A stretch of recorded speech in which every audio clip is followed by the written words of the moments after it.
Okay, hi everyone. In this demonstration, we're going to take a look at different depreciation methods. We'll specifically look at the straight line method, a declining balance method, and then an activity method. And the way we're going to illustrate this is we're going to start with this example that you see here. We're going to purchase a truck that's needed in our business. The cost is $25,000.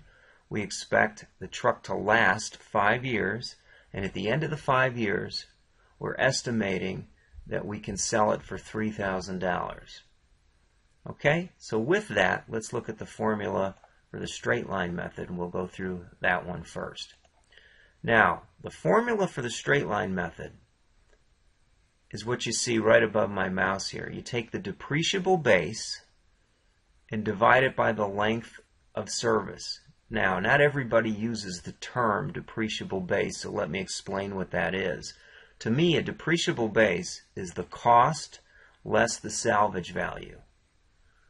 Okay, so we take the cost less the salvage value, which I'm calling the depreciable base, and you divide it by the length of service, and we're doing this in years. Okay, so if the depreciable base is equal to the cost of the item minus the salvage value, then what we know is we have to put in, I'll hit the F2, you can see it here, or you can see it up on the formula bar. We're putting in the $25,000 purchase price of the truck less the $3,000 value. Okay, K stands for 1,000, by the way. So my depreciable base is $22,000. Slide this down. We'll see that the estimated life is 5 years, given right there. Slide that down. And I can calculate the annual depreciation. Okay, now, what exactly are we calculating here? We're calculating the annual depreciation. So if I hit the F2, you can see that what I did is I took 22,000 divided by 5, and I know that the amount of depreciation I'm going to record on the company's income statement, that's for depreciation expense, will be $4,400. Alright, now with that, let's take a look at the entries we would make. Okay, now I've moved to another page of my spreadsheet, and I have most of the screen blocked off so you can't see it, but I'll begin to reveal the work that we've done so that we can show how to show the entries. Now keep in mind that accumulated depreciation is a contra account. A contra account is an account that has a balance that's opposite of what you would expect for that type of account.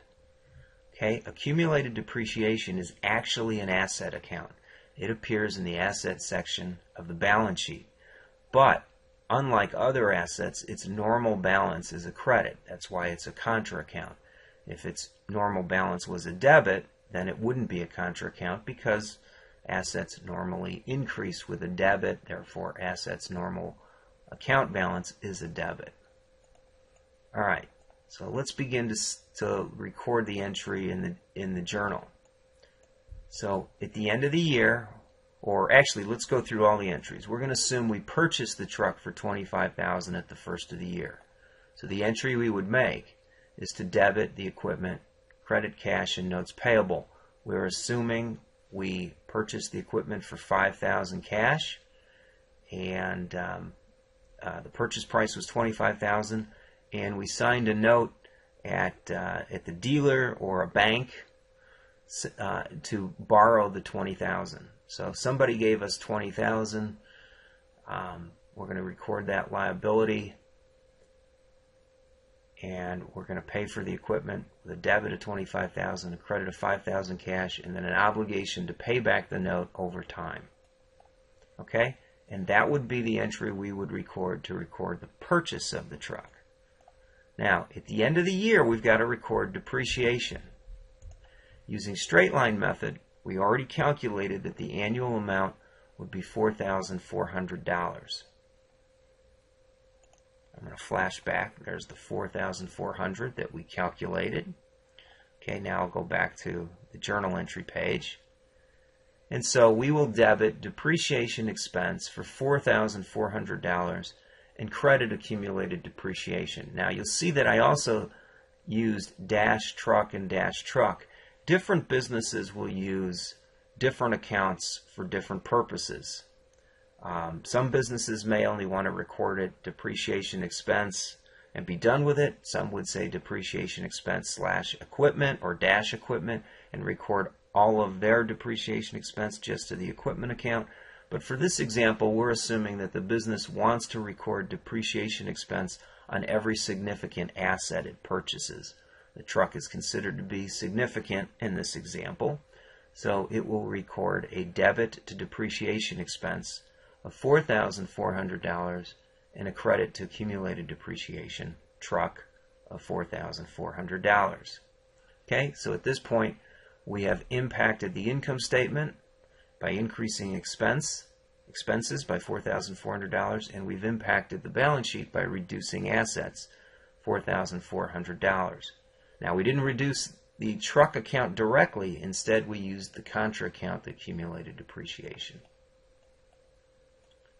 Okay, now, in the next year, if we still had the truck being used in the business, the depreciation entry would be exactly the same. Okay, we would have the exact same entry a year later, and we're going to make this entry 5 times, right? It has a 5-year life.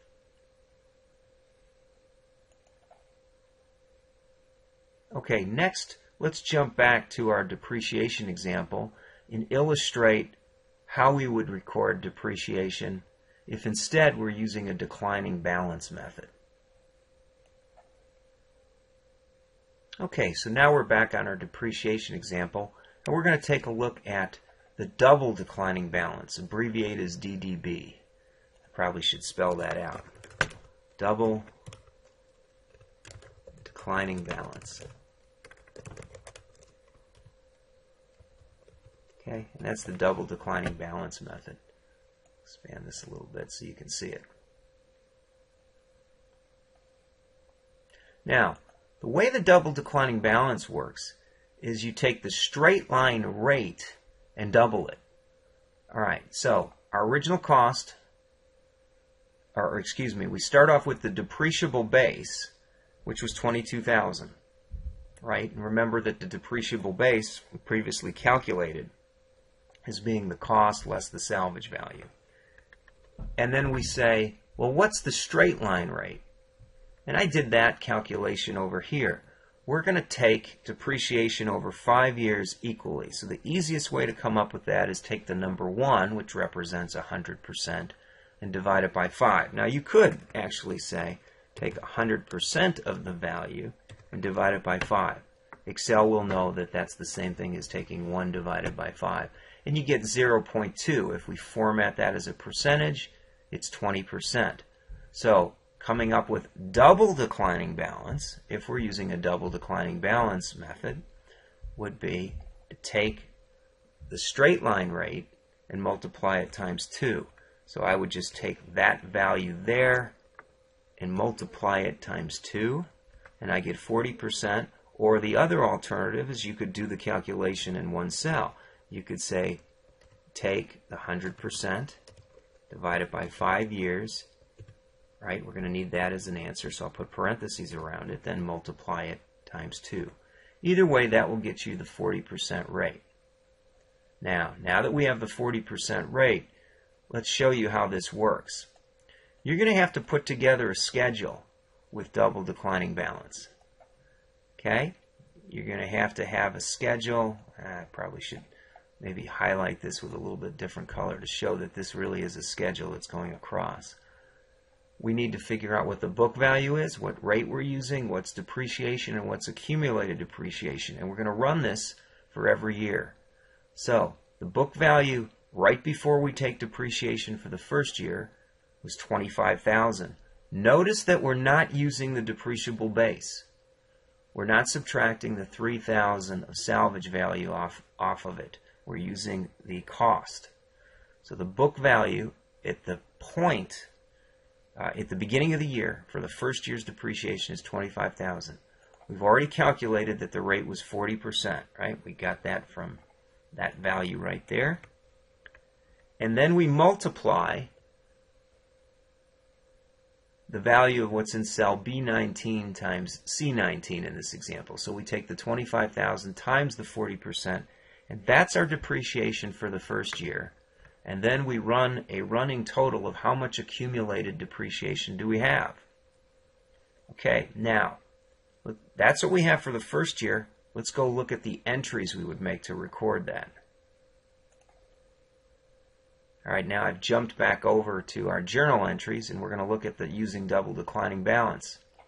We said the amount's going to be 10,000, so we're going to debit depreciation expense for 10,000, and at the same time we're going to record accumulated depreciation for 10,000.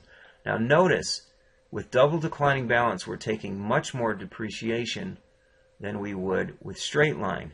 You'd think it would be double of straight line, but it's actually more than that. And the reason is, with straight line, we reduced the annual depreciation by the salvage value.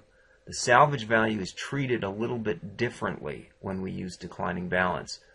Here we take the double declining rate times the cost of the equipment. We ignore the salvage value for now. Salvage value does come into play in the later years of recording depreciation. Okay, so that would be our entry to record the annual depreciation at the end of the first year. Now let's jump back and see how we would record depreciation in the second year. We may even do all the other calculations too. Okay, so now at the end of the second year, look what the book value becomes. It's the original cost less the accumulated depreciation you've already taken. Now, I'm just subtracting depreciation, but we could also subtract E. You could take the 10,000 from column E, accumulated depreciation. And so now we know that the book value is equal to 15,000, and actually the correct way would be to take the 25,000 less the accumulated depreciation. So we start off the second year with a book value of 15,000. 40% rate stays the same. We do our multiplication of the book value times 40%. So at this point it's 6,000. So depreciation in the second year is going to be much less. How would we make that entry? Let's jump back over and take a look. 6,000 in the second year, right? Hopefully that makes sense to you. Depreciation expense 6,000. Accumulated depreciation, a credit of 6,000. All right. Let's jump back over. Now, we would complete this schedule, but I want to point something out. I went a number of years, but we only have to go 5 years. If we simply multiply every year, the way I've done here, watch what happens. What will happen is accumulated depreciation will grow and grow so that book value will change. At the end of the life, book value would be equal to the 3,240 less, well, actually, probably the way to calculate this would be take the original book value and subtract accumulated depreciation. Now, I'll bring this one to life so you can see it. Except I should bring it to life with the right colors. Make this black. Now the problem here is the book value at the end of year 5, which I'm showing is the beginning of year 6, would be 1944. That's not correct. We're not allowed to take more depreciation than the 22,000. If we were to sum all of that depreciation, I'll do it right here.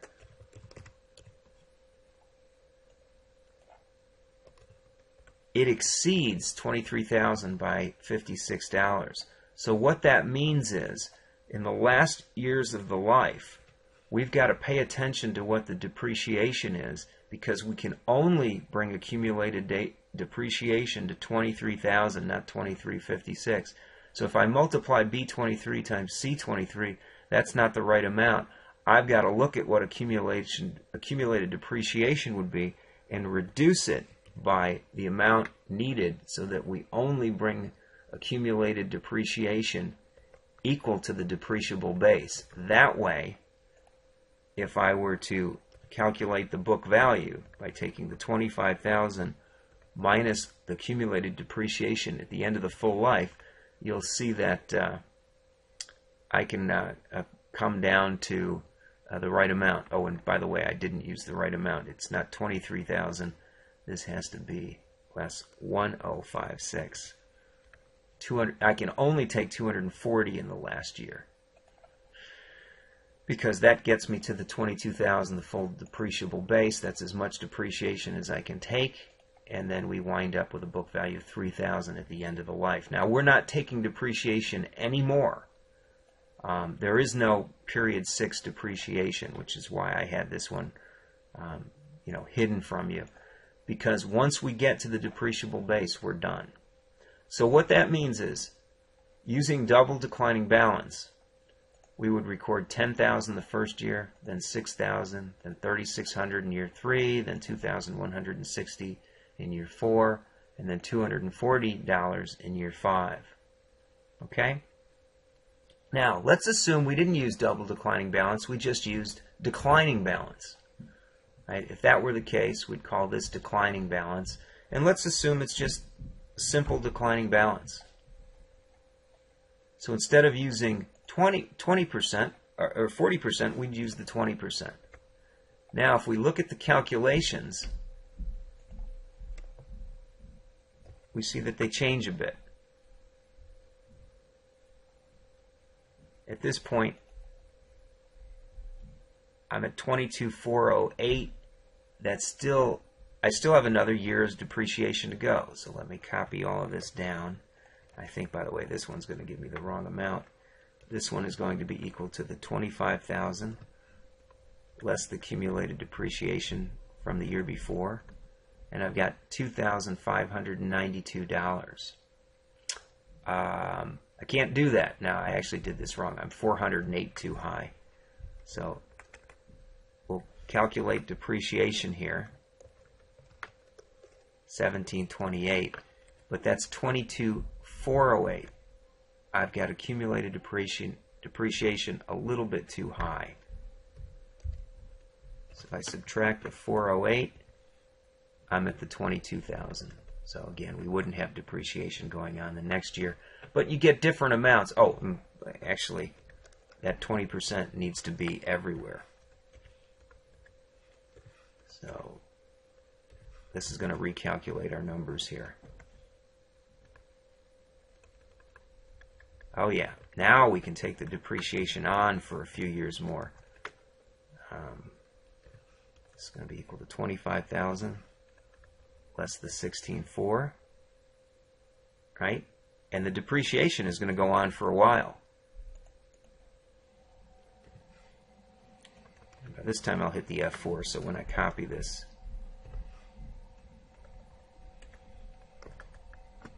I won't have to redo it like I have been. Okay? So yeah, look what happens if we were to use declining balance. It would even go on beyond 10 years. Now, I've never seen declining balance used. I've seen double declining balance used, which was 40%, and I've also seen 1.5 times. So I've seen where perhaps this was 30%. And if we get to 30%, we see that in year 10, we've gone $94 too high. Oh, and by the way, I think not all of these calculations were correct, only because of how I copied it. Yeah, now it's in here. We go to 23,000. With 30%, we can only go to 23,000. So we've gone too far in year 7. That would make sense. To the tune of 941, I think. Yep, and then we would be done.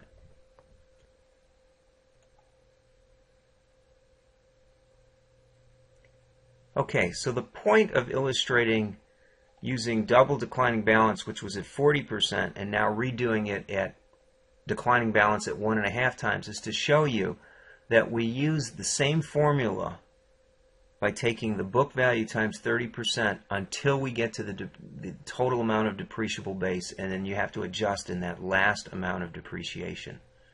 Okay, now we actually can't even take depreciation in year 7 Year 6 we went too high by $59. So that's how that would work. Okay, so now we've illustrated straight line method and we've illustrated the declining balance method. The next method I want to talk about is activity approach. But let's look at the journal entries. Let's put these all back to 40%. And when this goes back to 40%, this only goes to year 5. So now we're back to double declining balance. I'll put the word double back in here. Okay, so now we're back to our original double declining balance. This number being equal to that number times 2. And we go to the journal entry. So we're going to record 10,000 and 6,000, right? 10 and 6. And then we would just continue to make those entries. But if this were the last year, sure enough, we would just record 1240. So if this was the last year, what year is that in our example? 12, 13, 14, 15, 16. So in our example, if this were 2016, this last year would be equal to that amount there, the 1240. Okay? So I wanted to show how that works. All right, now let's talk about the activity method. Let's slide the screen up. We'll talk about activity here. Okay, with the activity method, the formula is you take the cost less the residual value and you estimate it by some level of activity. In this example, I'm going to use production, but it depends. If it was a car, it could be total miles driven. It could be, if it was machinery and the equipment, it could be hours that the machinery is run or hours that production is run, or maybe it's units that run through the production. You would pick an activity that makes sense for that item. So in this case, I'm going to assume it's total production. And we come up with this activity rate. The first term gives you a predetermined activity rate, and then you multiply it times the actual activity. So let's assume that the estimated total production is 400,000 units.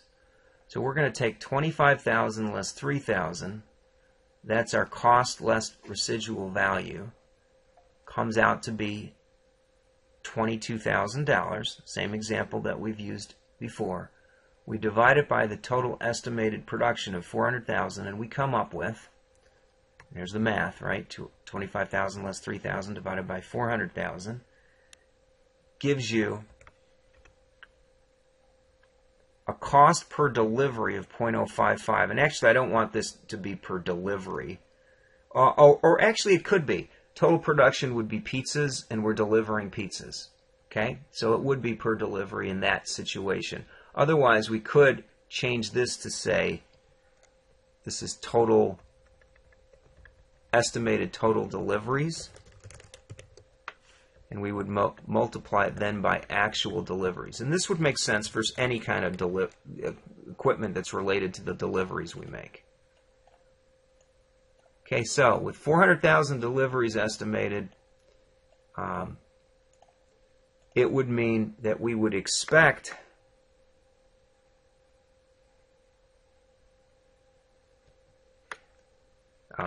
this is a different calculation.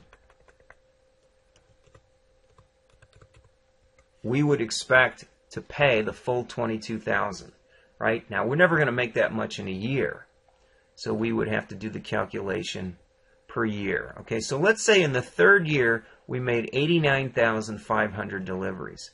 We would then multiply the 0.055 predetermined activity rate per delivery times whatever the number of deliveries. Now, in this case, we're saying it's given in cell, I just typed it in, 89.5 times the E34, right? That's fine, that'll work.